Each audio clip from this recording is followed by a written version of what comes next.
ఒక ఇంట్లో దొంగలు పడ్డారు. పోలీసులు ఎంక్వైరీకి వచ్చిండ్రు.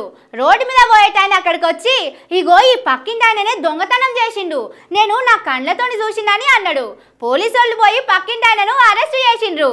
రోడ్డు మీద పోయేటాయనే ఉన్నాడు కదా, ఆయన మల్లోపారి పోలీసుల తానికి పోయి దొంగతనం చేసిన పైసలు ఇంట్లోనే ఉన్నాయి తీసుకొస్తానని లోపలికి పోయిండు. ఇగరాడు అగరాడు లాస్ట్కు పోలీసులు పోయి చూసే వరకు దొంగతనం లేదు పాడు లేదు.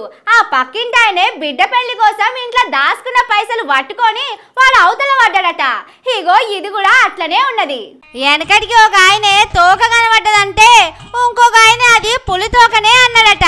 చేయి పాటోళ్ళు పూ పాటోళ్ళు కలిసి నిన్న మొన్నటి దాకా చేసిన కథ కూడా ఇట్లనే ఉన్నది. అది ఇప్పుడిప్పుడే బయట పడుతున్నది. ఏడికేం లేకున్నా ఢిల్లీ మందు కుంభకోణం అని ఆగమాగం చేసిండ్రు. ఓ రాష్ట్ర ముఖ్యమంత్రినే తీసుకుపోయి జైల్లో కూర్చోబెట్టిండ్రు. ఇద్దరు మంత్రులను ఇంకో ఎమ్మెల్సీని కూడా జైల్లో వేసిండ్రు. ఆమ్ ఆద్మీ పార్టీ లీడరు మనీష్ సిసోడియా సార్కు పెద్ద కోర్టు బెయిల్ ఇచ్చింది. కానీ ఆఫీసర్లను కింద కోర్టులను ఇవాళ సుప్రీంకోర్టు గట్టిగానే అరుచుకున్నది. మీ ఇష్టం ఉన్నట్టు చేస్తే ఎట్లనని మస్తు కోపం చేసింది. మీకు ఇష్టం వచ్చిన అన్ని దినాలు జైల్లో పెడతామంటే నడవది. కేసు తెగనియరు బెయిలియరు. తమాషాలు చేస్తున్నారా ఏందని ఇయ్యర మయ్యరా అందుకున్నది. ఇంకో పారి ఇట్లా వేస్తే మంచిగుండదని వార్నింగ్ ఇచ్చింది. 18 నెలల సంది జైల్లో పెట్టిండ్రు. పైసలు ఏమైనాయో చెప్పలే. 7 లక్షల రూపాయలు కూడా దొరకబట్టలే. అసంటప్పుడు జైల్లో ఎందుకు ఉంచిందని అడిగింది కోర్టు. ఇన్నొద్దులైనా ఏం దొరుకుతలేవంటే కేసు ఏం లేనట్టే, దొంగ పైసలు కూడా లేనట్టేనాయే.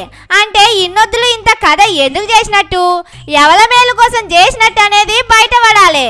కానీ చూసిండ్రా, ఎదురిచ్చేటోడు లేకుంటే బెదిరిచ్చేటోడిదే రాజ్యం అన్నట్టే ఉన్నది. పోండ్రి, వాళ్ళు నిజంగానే పైసలు తిన్నరా లేదా తెలియదు. కానీ ఇన్ని నెలల సంది జైల్లో పెట్టి రాజకీయం అయితే మస్తు చేసుకున్నారు మోడీ సారు పాటోళ్ళు. కాళ్ళకాడ సప్పుడు వేసి అందరూ అటు చూడంగానే మెడలున్న గొలుసు మాయం చేసినట్టే ఉన్నదని సోషల్ మీడియాలో మస్తుగా అరుచుకుంటున్నారు.